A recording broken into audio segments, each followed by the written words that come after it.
Let's get going. Here we are again. I was hoping one of these weeks to not be talking about war and everything else.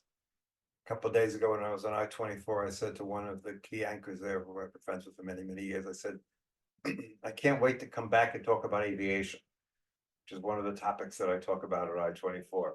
It's been quite a while since I've talked about aviation. And it's really hard to think we're this far down and we have no idea where we are, to be quite honest with you.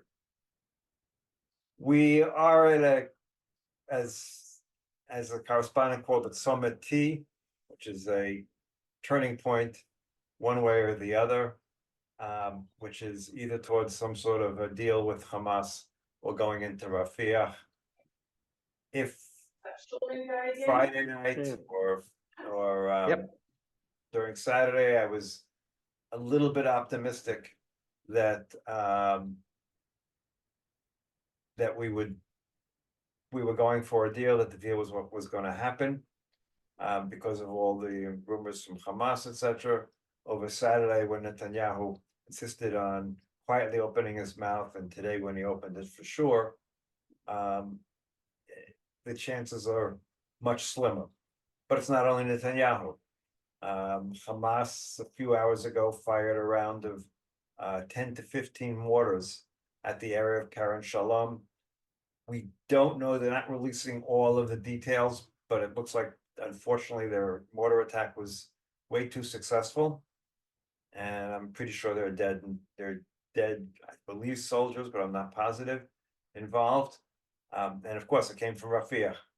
Part of it came from right by the crossing, and part of it came from about 50 meters away. And Hamas happily took credit for it.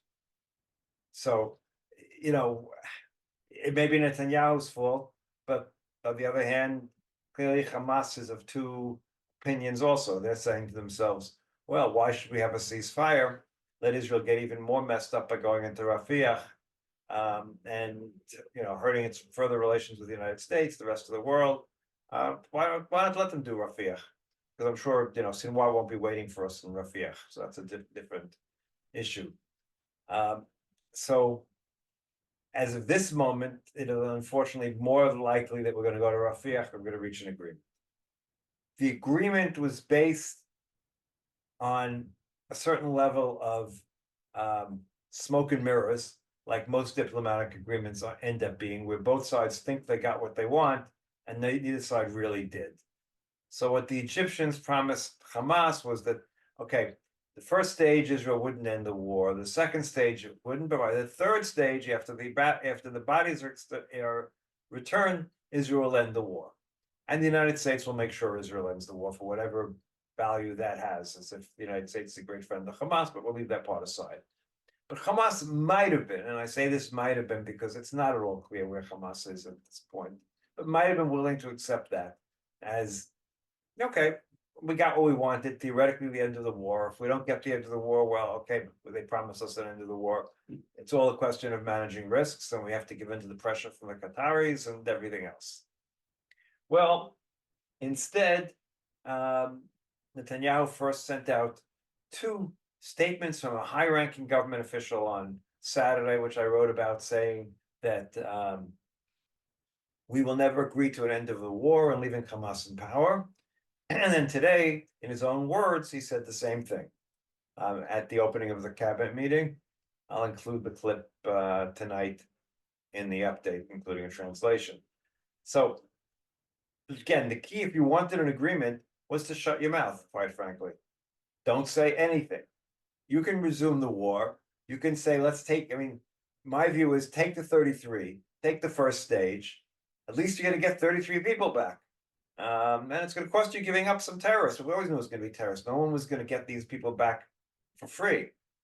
So, but no, because quite frankly, Smotrich and Ben-Gvir have threatened him that if he takes the agreement, whatever the agreement is, and allows out terrorists with blood on their hands, there's no reason for this coalition to remain in power, is basically what they said. And that's his greatest concern.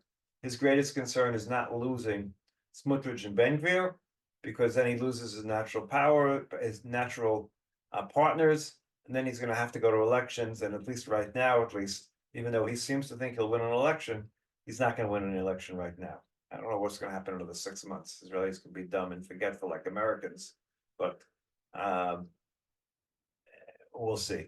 But at the moment, he's gonna do everything he can not to lose his coalition, and therefore he doesn't want even the small agreement. The small agreement includes giving up terrorists with blood on their hands, so to speak. Is it great to let them go? Of course not. But was it great that we let them take hostages? I mean, that's the bottom line. They took hostages on the 7th of October. They're holding cards which we can't retrieve. We failed to retrieve, let's put it that way. Now, we have this, among all the other problems we have, is we have a leadership that's still the same leadership in every single way as was the leadership on the 7th of October. The same people who failed, be they the chief of staff of the army, be they the prime minister, and everybody in between, every single person who was responsible for October 7th is still in power. One major resigned, and the chief of intelligence is going to resign. I mean, he's given in his eventual resignation, but that's going to take some time until it actually takes effect. So you have all these people who, whether they're good or not, and I'll put that part aside, whether they're, good at what they do. Obviously, they failed on October 7th, but unfortunately, they are all trying to retrieve some part of their honor, so to speak, some part of who they were by bringing victory, whatever that means, total victory, what he keeps on talking about. The only problem with that is the only victory that we could have had that would have been somewhat ameliorating the defeat of October 7th would be if we had somehow managed to have an operation that retrieved 60-70% of the hostages by military operation. That would be a success. If we had finished this Gaza thing in 3 months, that would have been a success. All we're seeing in the world would never have happened if we would have finished in 3 months. The campuses would never look the way they did. Yes, there was anti-Semitism, there was protests right at the beginning, but they weren't all that big. They weren't all that significant. And the rest of the world, the same situation. The problem is we let it go on and on and on for reasons that Israel should know better. The reality is that we can't fight long wars. And we can't fight long wars because we don't have the ammunition. We've had ammunition for 1 month. We've gotten, and I'll have the exact figures tonight, but we've gotten 300 flights and 30 ships worth of ammunition and arms from the United States since the beginning of the war. And the United States doesn't have an infinite amount because no one realized how much ammunition is used in modern warfare. It's not quite clear to me why we've used as much as we have in Gaza, but that's a side question for a different discussion altogether. But the reality is that we are all the way through here. We've been in deep mud for the longest time. We've accomplished very little in the last 3 months. From the time we went into Khan Yunis, we were in Khan Yunis for 4 months. I'm sure there are lots of tunnels and it was difficult and who knows what, but Khan Yunis is the size of New Rochelle. I mean, I use New Rochelle because that's the suburb I know best, but the size of a medium to large size American suburb. That's the size of Khan Yunis. And so 4 months to capture it, even above ground and below ground, that's not, again, there may be a lot of reasons, and it may have been justified it took that much time, but that doesn't show a great success. Maybe what it is, but it doesn't show great success. And therefore we stand where we stand with not having a great success in this war. This war has been a failure on all levels. I'm not only talking October 7th, we lost the war on that day. But since then, our soldiers did a great job inside Gaza, although I think a lot of what they did, I think we took the wrong approach, but that's, again, a discussion for a different day. But the fact of the matter is, after the first 8 weeks, we lost ourselves and we lost the goals completely. And the war is a failure. The war is a failure because for 7 months, the people in the north have been not living in their homes. I mean, we're at 8 months at this point. 8 months in what's today? Today is the 5th, so 2 more days. So it'll be 8 months and 2 days that the residents of the north are not living in their homes. And we haven't been able to do anything about it because A, we've been involved in the South. B, they're continuing to fire as long as we're in the South. And we don't really want to go into a military confrontation with Hezbollah, certainly while we're still fighting in the South. And certainly without the support of America, which we might have had at the very early part of the war, but we certainly wouldn't have at the moment. I mean, the last thing we need in the world right now is all the Lebanese dead, on top of all the Gazans dead. And there's no way they wouldn't be dead, because if Hezbollah starts firing rockets in large numbers at our cities, our only choice is either to capture a good part of Lebanon, which is not going to be for free, both in terms of our soldiers and their civilians, because a lot of their rockets are being fired from the southern suburbs of Beirut. And the only way to go there is to capture them. And to capture them, we're going to have the same situation in terms of Gaza. So that's not going to be a good situation for us if we do it. We understand that. The government understands that, plus the fact that our communities will be, heavily rocketed. And that's not a good situation in and of itself. So here we are, this far down. And Hezbollah is still firing rockets today. They fired rockets at both Kiryat Shmona, and they fired another set of rockets in the northern part to the communities right along the border. Probably 80 rockets so far today. Part of that was a result of an attack that we had that killed 4 people that were considered civilians. But Hezbollah doesn't need an excuse. Hezbollah will continue firing at us, and that's a strategic failure for us. The fact that they've been doing that, successfully doing that. So, all we have is not great successes. Let's put it that way. And the big question right now, I am sort of the opinion. I was not of the opinion earlier on. In the early part of the war, I did not think we could agree to the end of the war in return for receiving all the hostages back. I thought we'd do a better job of hitting Hamas. I also was sure that we'd manage to succeed in freeing X number of hostages as a result of military operations. And I don't think I or anyone else in this country thought that altogether we would free 3 hostages based of our military operations. So, so back then I said to myself, okay, especially as we started having casualties, these casualties can't be for nothing. We need to pull on, we need to destroy Hamas. But we're not going to destroy Hamas because of the other issue. And the other issue is we have no plan for the day after. Forget what plan. It could be Smotrich's plan to reoccupy Gaza, have a military administration there, and build settlements in northern Gaza. It would be a terrible plan. But we don't have that plan. We don't have a plan to bring some version of the Palestinian Authority in to take over,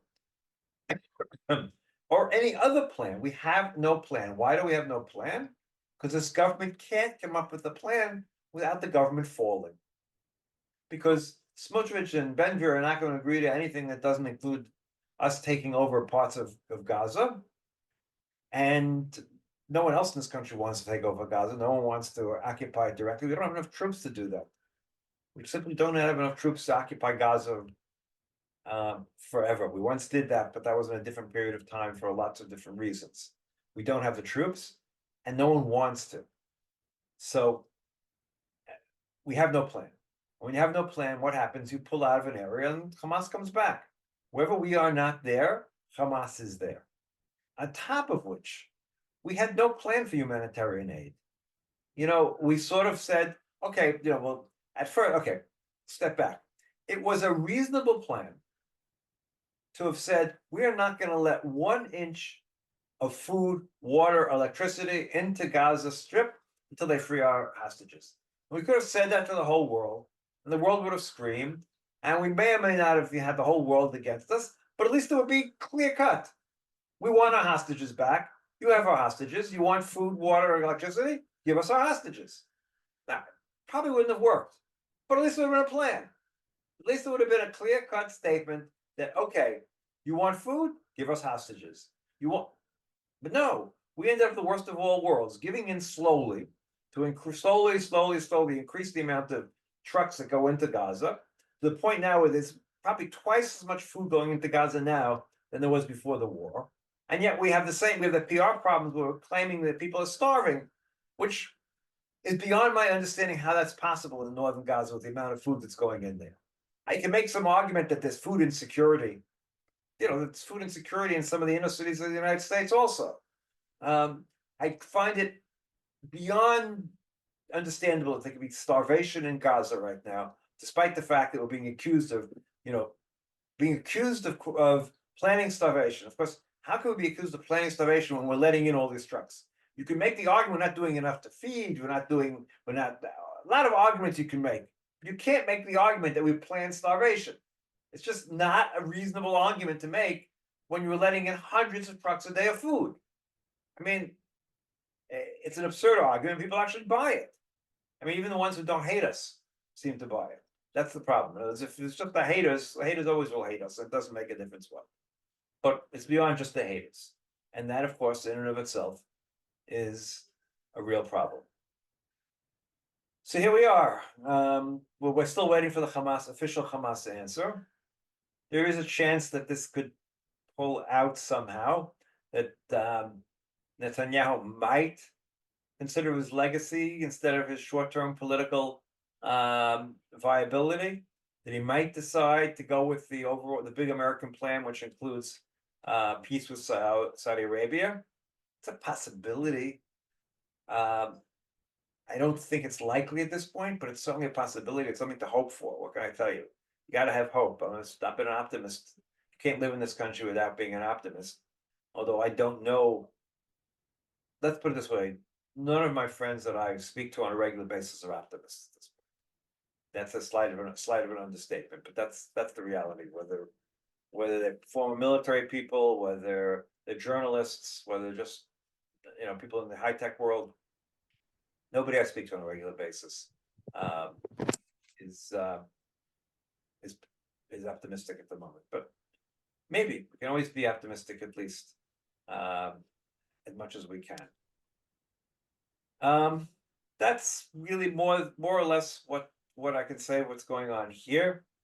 Let's switch briefly to the United States and the campuses which I've been writing about. I also, while I was in the States a couple of weeks ago, spent a little bit of time meeting with people from Barnard actually, but staying quite in touch, because since I'm on the Columbia WhatsApp alumni and student groups, I get minute by minute updates as things are happening. So pretty frustrating, but that's a different story.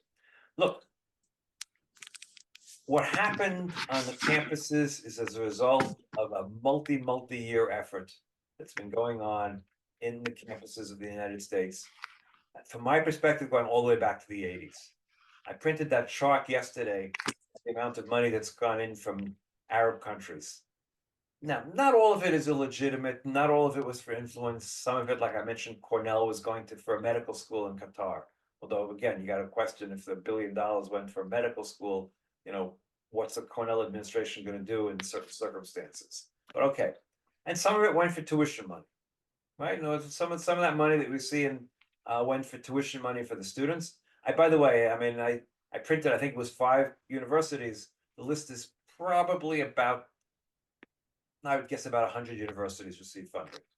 I just didn't want to spend the amount of time it would take to create all the information on all the universities. If someone wants to know a particular university, I'm happy to look it up. Or if someone wants a copy of my Excel spreadsheet, wants to do their own analysis, just drop me an email and I'll be happy to send them the Excel spreadsheet, which is the raw information from the Department of Education. So it's primary source information. It's as reliable as you can get in terms of information. But at any rate, they've been working at this for a long time.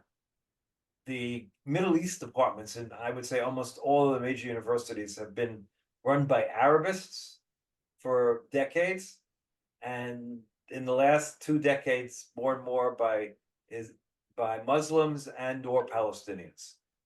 And as a result, the general discussion when it comes to the Middle East is not exactly positive towards us.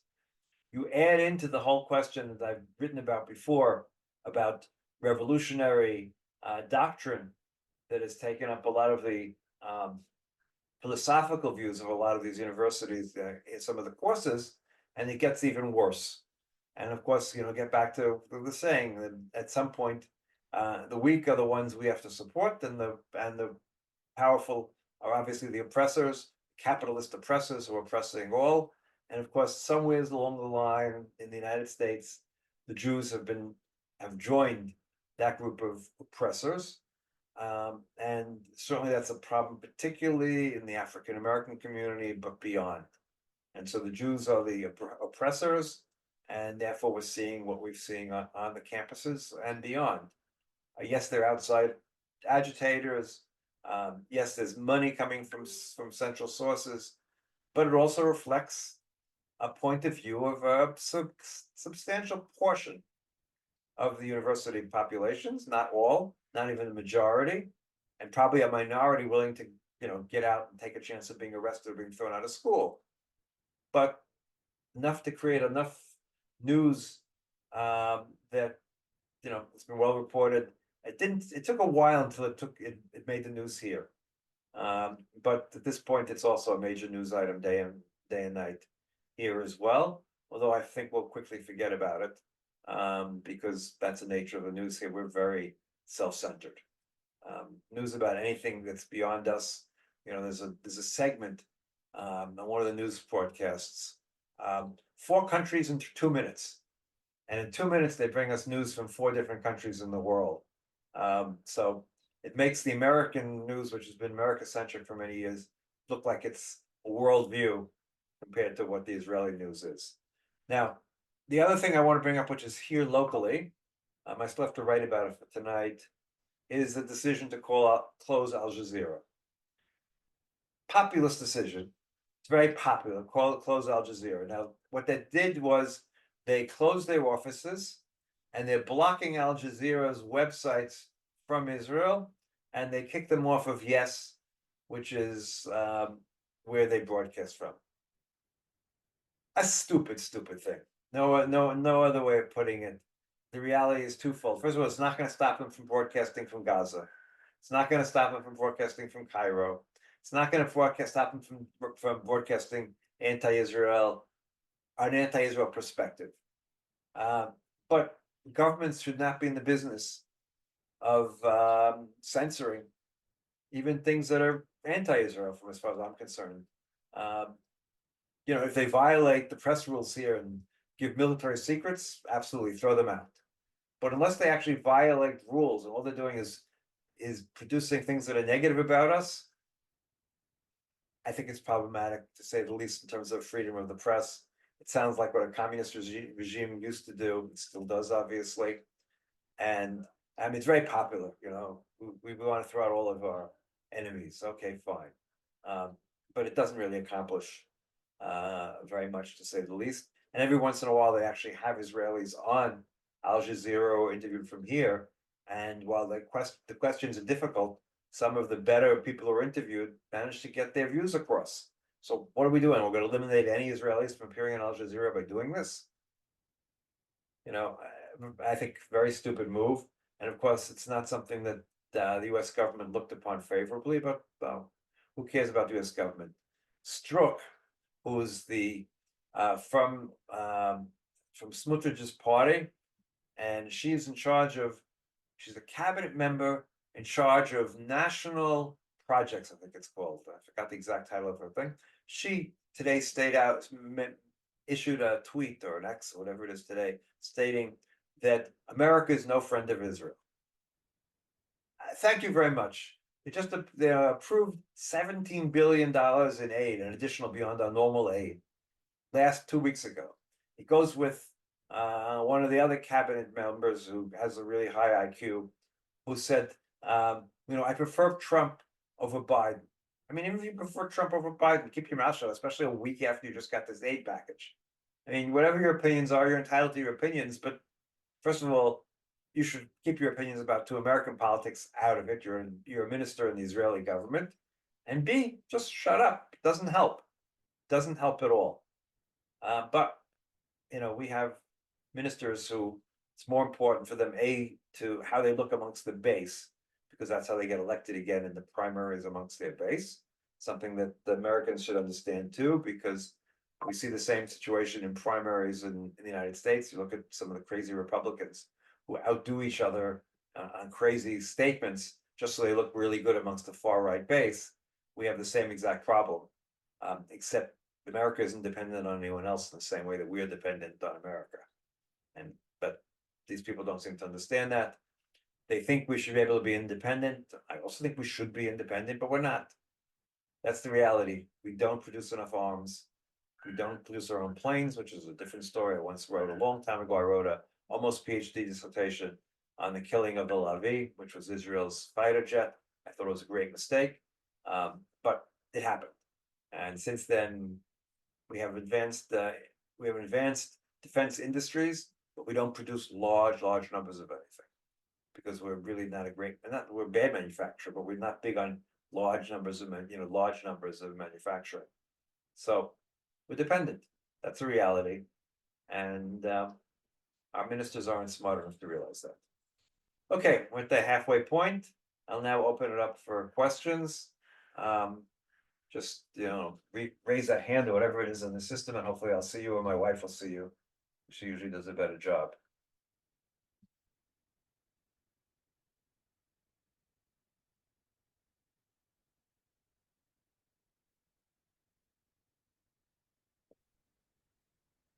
Paul, okay, Paul, go ahead. Thank you, Mark. So the U.S. has been counseling Israel against a major Rafah operation and to do something like targeted, targeted operations or something like that. I'm just wondering, I know you're kind of negative against a major Rafah operation, but do you see that a targeted Rafah operation, squads going in, I guess, and looking for Hamas guys and killing them? Do you see that as something that could give Israel reasonable security in the near term? Okay, so the question is, I don't have a good answer for that. It requires a different way of fighting, which we didn't fight. The answer should be yes. It shouldn't be necessary to knock down whole apartment blocks in order to capture an area, which is how we worked in good part of Gaza. Now, look, the problem, of course, is by operating the way we did, we lowered our casualties. And I don't want to be someone who's saying we should do things that are going to result in more casualties of our soldiers. But the reality is we should be able to operate in smaller groups, smaller attacks. We should be able to find entrances to tunnels in smaller numbers. We should have a lot of intelligence. After all, we've captured thousands of Hamas operatives and they've interrogated them, and they should have been able to tell us a lot of information about Rafah at this point.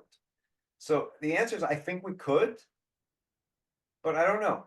I'm in favor of small. Look, let me make myself clear. I'm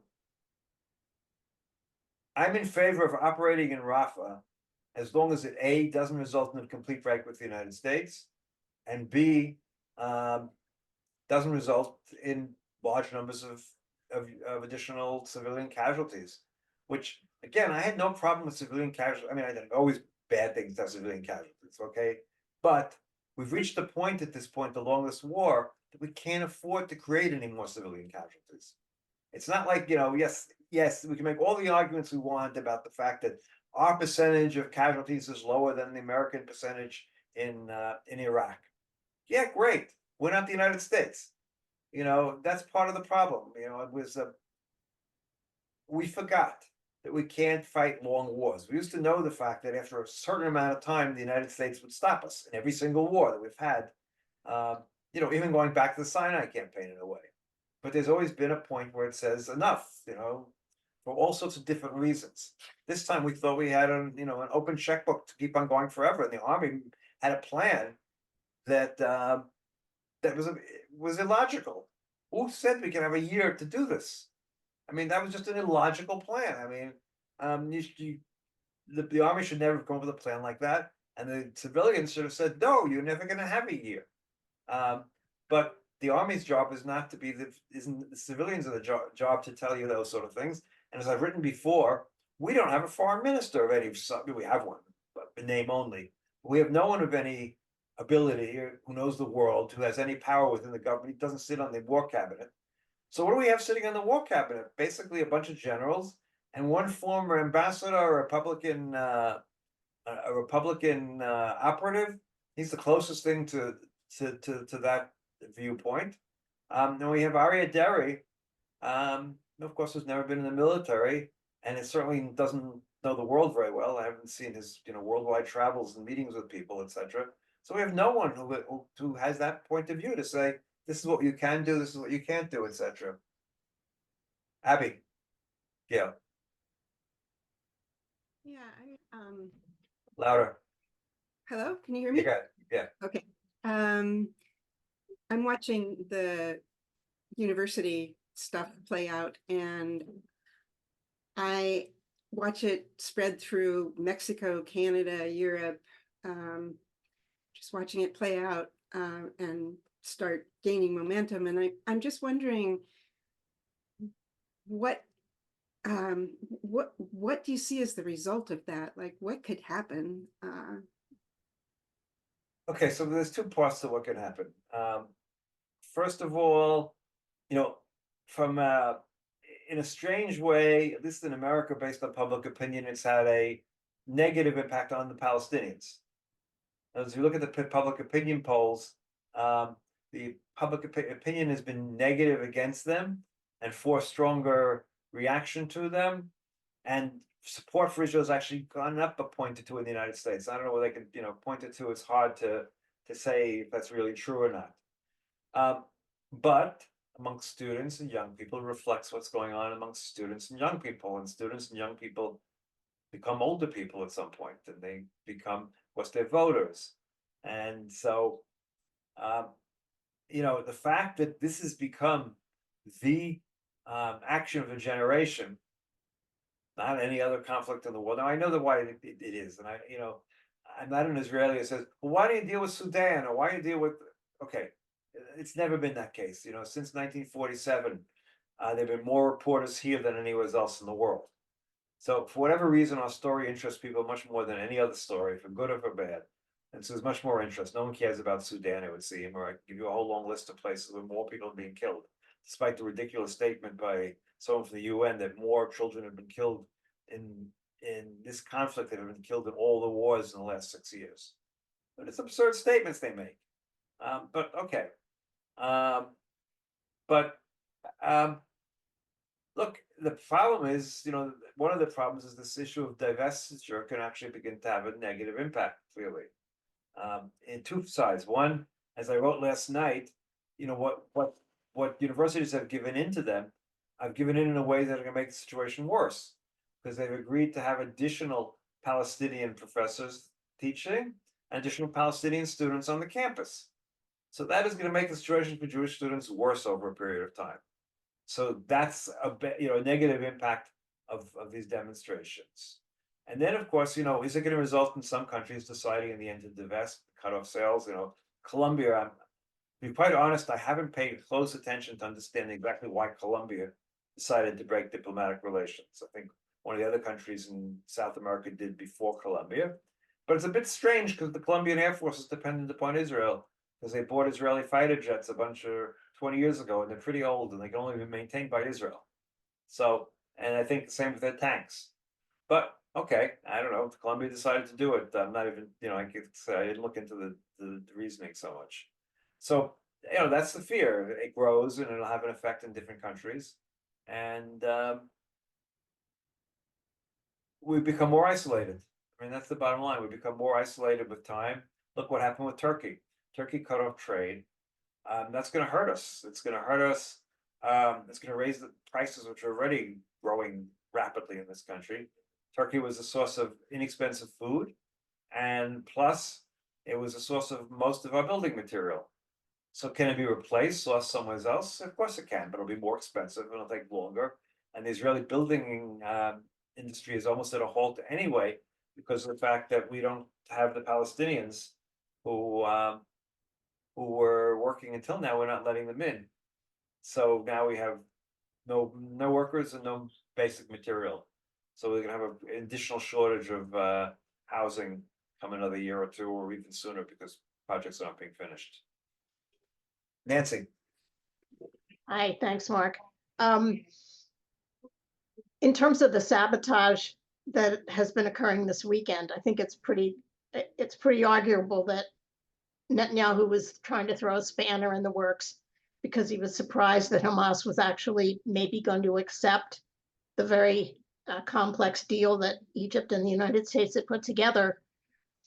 I think that Netanyahu may think it's in his interest to prolong the war for his own political benefit, but also the longer it goes on, the longer the protests go on in America, he thinks that'll help Trump. And I think that they've got to shut this down and end the hostilities ASAP in order to bring down the temperature all around and in the north, because Hezbollah has indicated pretty clearly that they will stop, attacking the north if there is a quiet in Gaza. And so all of these things are in play right now, and the Biden administration has to try to bring about something, and he just keeps undermining it. That's my take. okay, I don't disagree with most of your take. I don't think he necessarily wants to help Trump. You've seen what Trump has said about Netanyahu personally. It's not.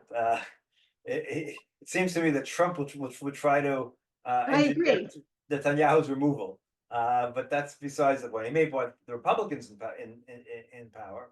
And to be frank with you, if Trump wasn't the one running, I might vote for Republican this time around. I don't know. I mean, Trump is running, so it's not a chance I would vote for Trump. But leave that part aside. But yes, I mean, look, it's not necessarily he wants to extend the war. He doesn't want to lose the support. He can't afford to lose the support of Ben-Gvir and Smotrich. And that's really where we stand. He can't lose their support, because if he loses their support, he loses the government. He has to go to elections, and he's going to lose an election. So they're the people who have the veto power. And that's a terrible situation for us to be in, because they have a particular worldview. Ultimately, their worldview says that, God will solve our problems. But, we're about, Yom HaShoah is going to start in Israel in a little over an hour. And, I hate to say, those people who thought that was going to solve our problems, it didn't exactly work out during the Shoah. So I'm, people have to solve our problems. And right now we're not headed in the right direction. Or the way I can say that. Tamara.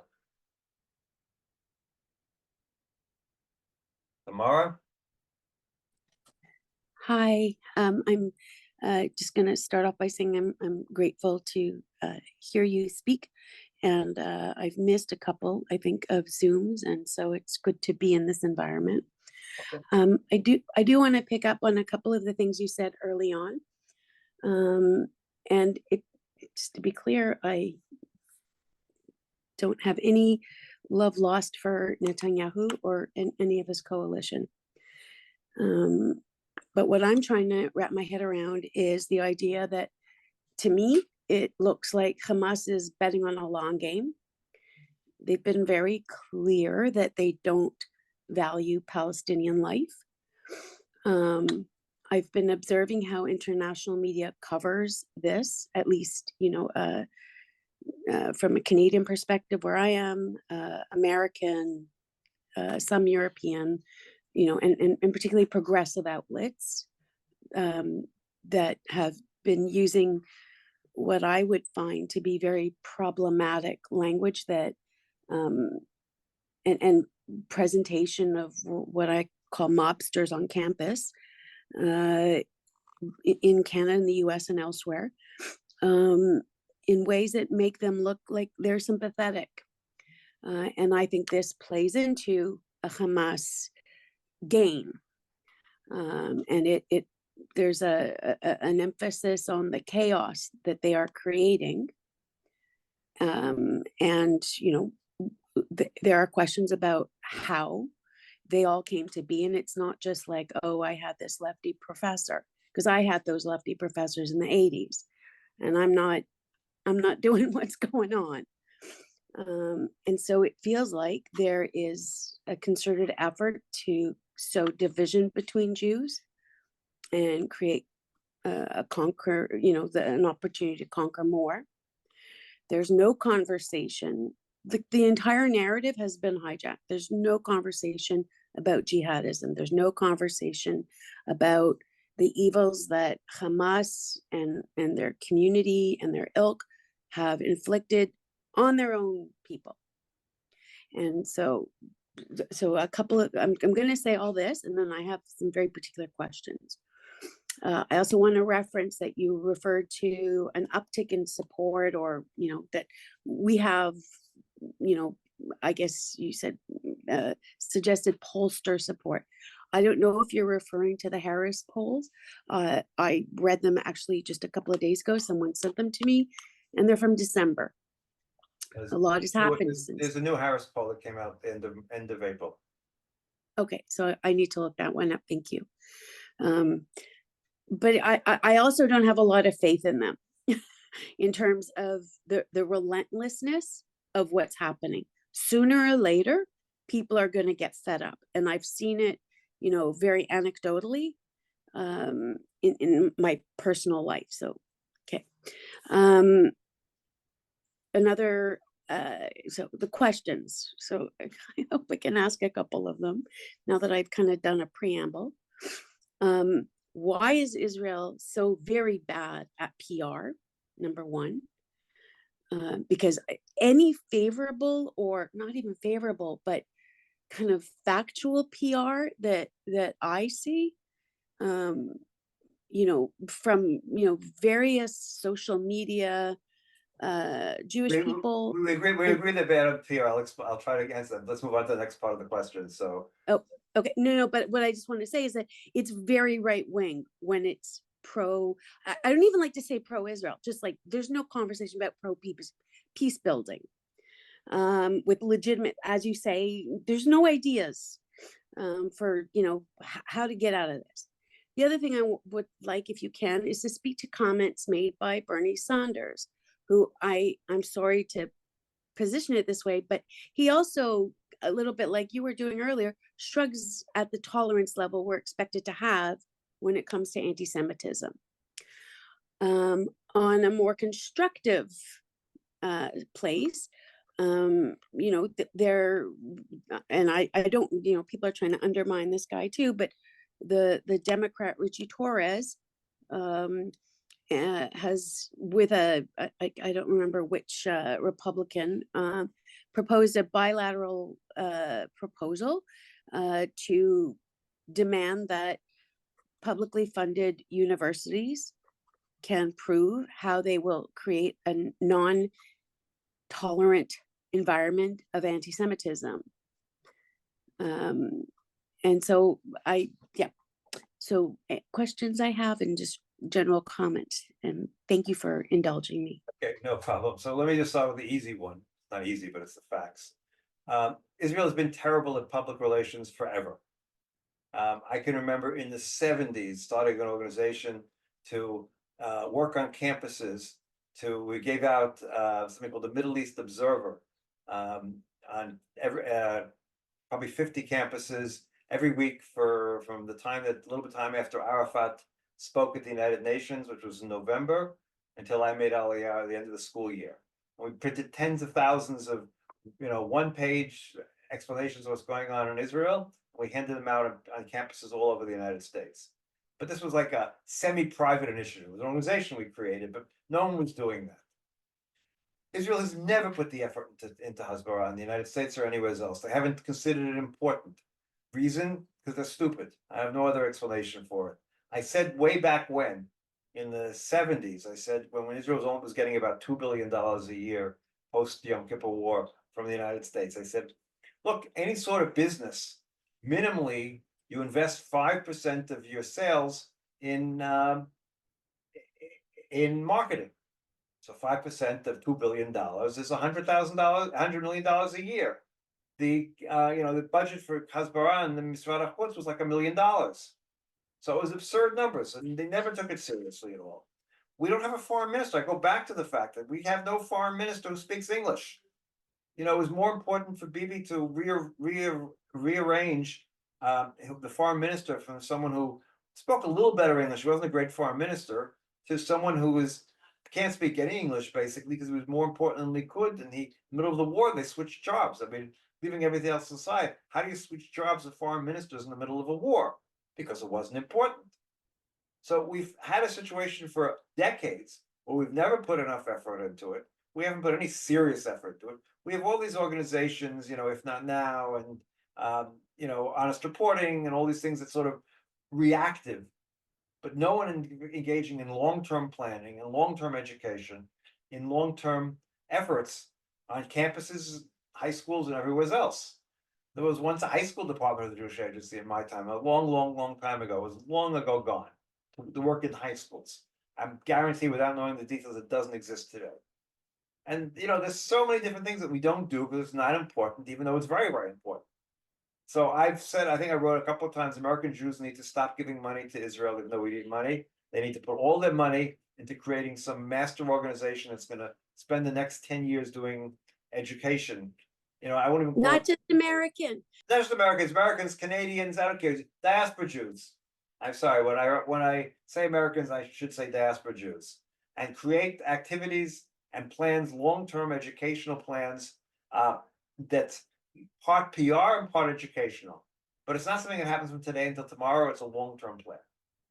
As to the universities, how do you fight anti-Semitism? A very difficult thing. We've made the mistake, in my opinion, over the last 20 or 30 years, is that every time there's anti-Semitism, let's have another Holocaust education. Let's show some more about the Holocaust. I don't think it works. Just showing the fact that people killed us doesn't necessarily make people any less anti-Semitic.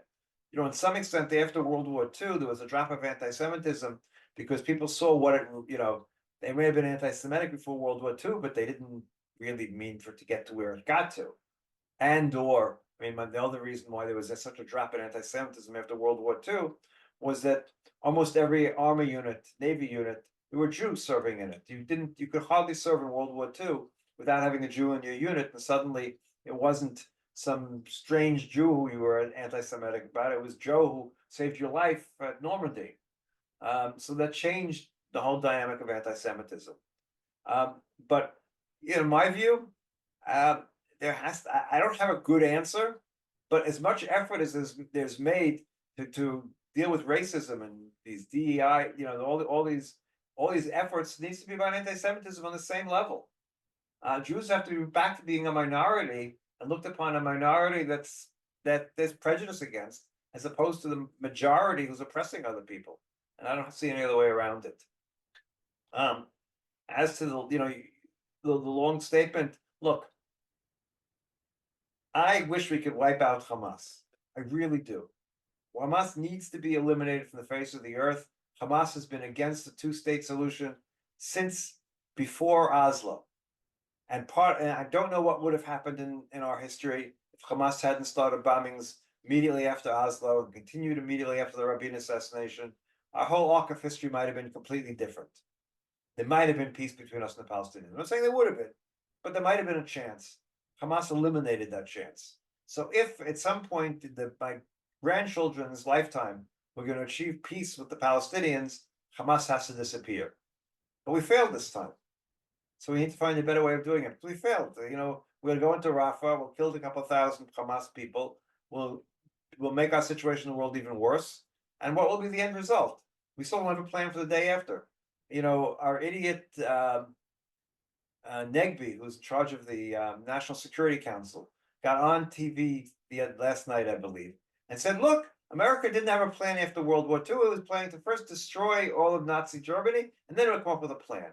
Well, guess what? His knowledge of history is awfully limited, because by 1943, America was already having meetings to discuss what the plan was going to be for post-war Germany. And America captured Germany with a plan. What they implemented may not have been exactly what they planned, but they had a plan. We have no plan. Without a plan, you can't get anyways. Margot. I have 3 questions. The semester is coming to a close on these college campuses. Do you think these protesters are going to take to the streets and affect the government buildings? Would they hang around there and do what they're doing on the campuses? Secondly, do you think the Senate is going to pass this new law against anti-Semitism? And third, what do you think about dropping everything in Gaza and making stronger ties, connection with Saudi Arabia? Okay, so the end of the semester. The end of the semester, it's likely to decrease tremendously the amount of action. A lot of these people don't live where the campuses are. They're going to disperse back home to jobs, whatever they're doing over the summer. So it's obviously going to decrease. Now, there's some professional agitators amongst the crowd, and they will try to do things at government buildings or whatever else.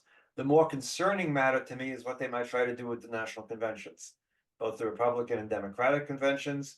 If someone was concerned about what could hurt Biden, certainly demonstrations in Chicago, 68 all over again. It's no doubt that the demonstrations at the, in 1968 in Chicago certainly were one of the factors that brought about Nixon victory in 68. And it was George Wallace, there were other factors, but that was clearly one of the factors that certainly hurt Hubert Humphrey in 1968 was the demonstrations that took place in Chicago at the convention. As to Saudi Arabia, look, I'm in favor. Look, our biggest threat is from Iran. Let's be honest, that's our threat. That's a threat that's existential threat to us, is a potential Iranian nuclear bomb, going to war with Iran. We need allies, as was proven 3 weeks ago on Saturday night. Allies are very important in this, not to mention the economic benefits we would get. I'm without doubt think the trade-off should be made.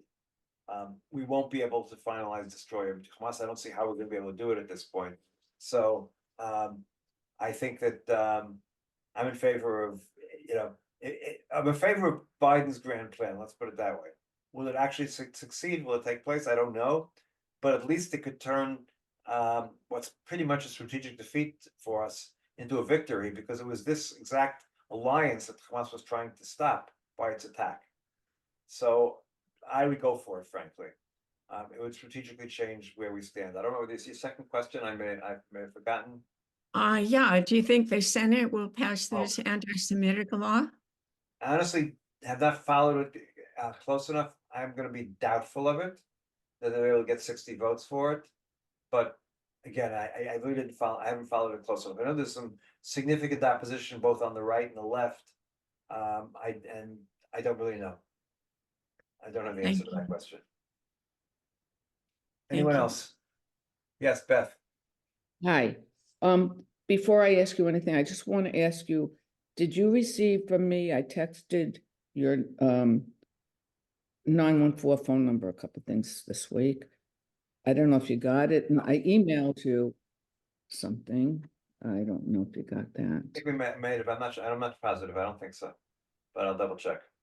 Could you send me where I should reach you then? So I'll forward you some things. Okay.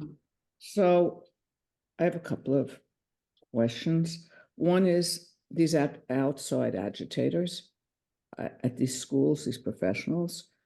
I'm not understanding why enough isn't being made about that. That it's like, I mean, you hear about it, but like, it just like, whatever. Something gets in its way and it's not heard properly, I feel. And then today, breaking news, anti-Semitism surging. Report finds prompting fear for future of Jewish life in the West. Yeah, it's a real concern. There's no question about it. The war brought to the forefront some serious problems. I think we always knew we had problems on the far right. We weren't white enough, even though for a while it seemed we were. And on the far left, we're oppressors. And so that's a problem on the other side. So I think we need to be concerned about the future of, the future of American Jewry, the future of Jewry in the diaspora. There's some serious questions. There's no question about that. I'm like, we want to go to this program Monday night. They're little things, in the Jewish Federation, and you think about it, like, okay, is it going to be safe? I mean, these are like things that we never even have to think about. Yeah, I mean, I don't think there's that much concern for I don't think there's that much concern for physical safety yet, although in some cases there are. We don't know. Look, if you would have asked me 5 years ago, I would say at least we're not living in the 30s, right? Mm. When 5 years ago, things weren't great either. There were a lot of problems, let's put it that way. But yeah, I'd say thankfully we're not living in the 30s. Mhm. I'm not sure I think that anymore on multiple levels. I don't think there's going to be a Holocaust tomorrow or anything like that. But situation, particularly, look, anti-Semitism's general, leaving aside our conflict, anti-Semitism generally rises when there's, economic and other disruptions.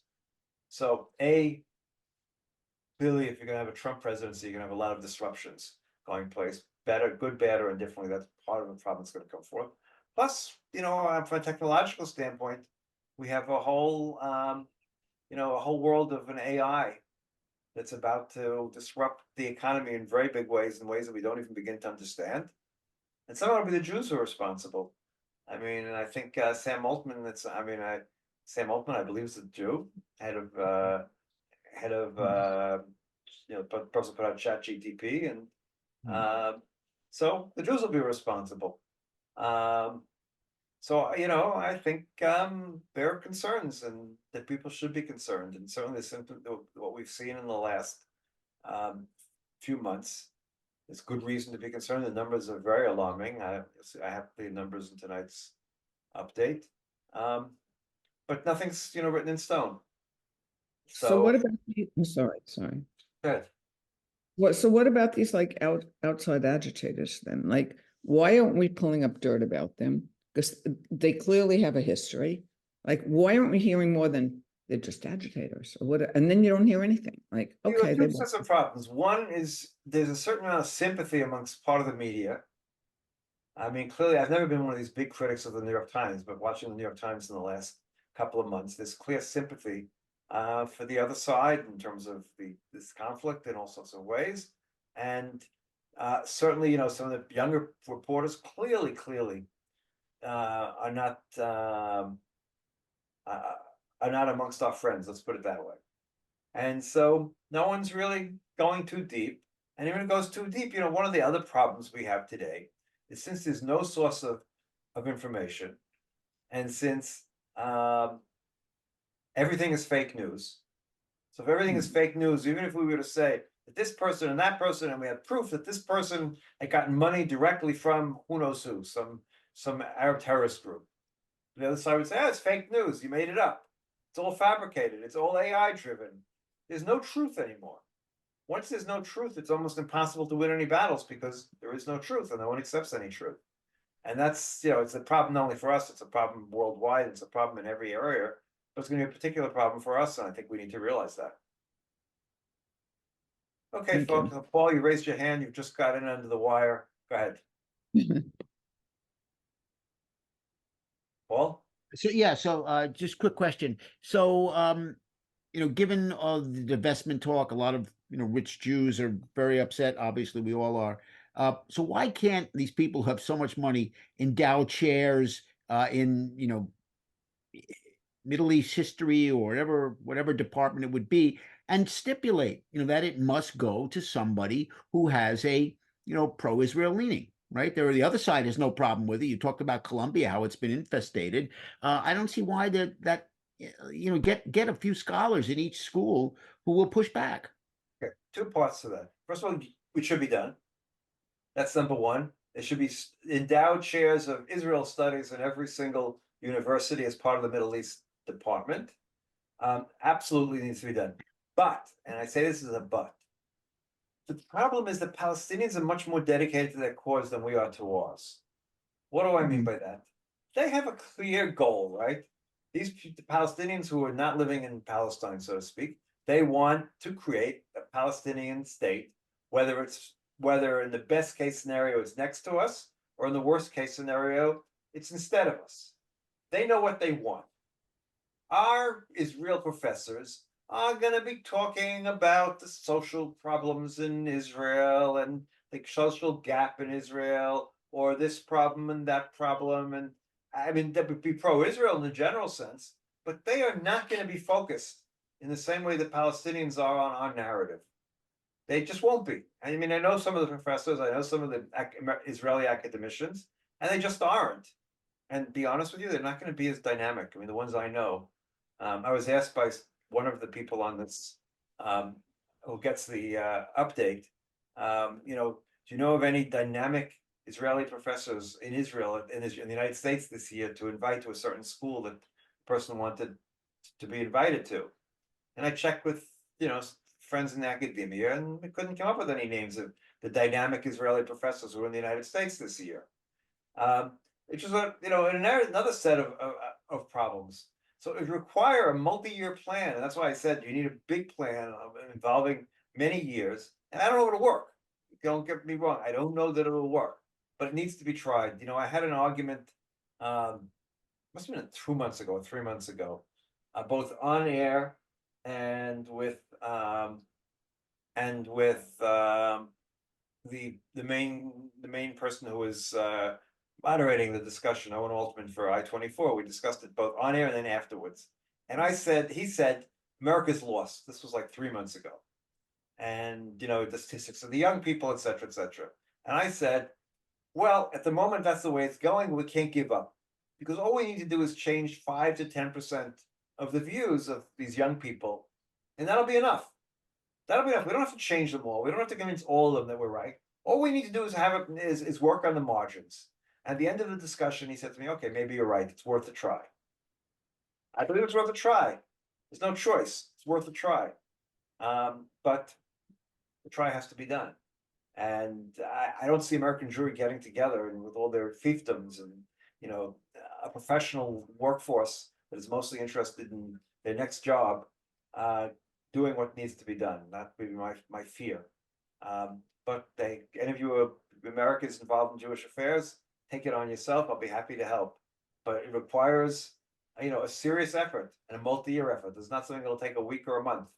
You've got to dedicate the next couple of years of your life to making this happen. Thank you. Okay, with that, I'll see you all again, unfortunately. I mean, happy to see you all, but see you all again in 2 weeks. Shoah Memorial starts here in Israel in a half an hour. And hopefully there'll be good news, and maybe my pessimism is unwarranted, and there'll be some sort of deal in the next 48 hours. It's possible. I'm hoping for it. I live 2 blocks from Hostage Square. I think I'm going over to there to hear they're having a every year they have a they call it Holocaust in the Salon. In other words, you have a meeting with Holocaust survivors and different people's salons. There are less and less of them, obviously, still alive, but there's still quite a number of them. This year, there's going to be a major one taking place on Hostage Square, so I'll head over there in another half an hour to be further depressed. At any rate, take Thank care, you. everybody.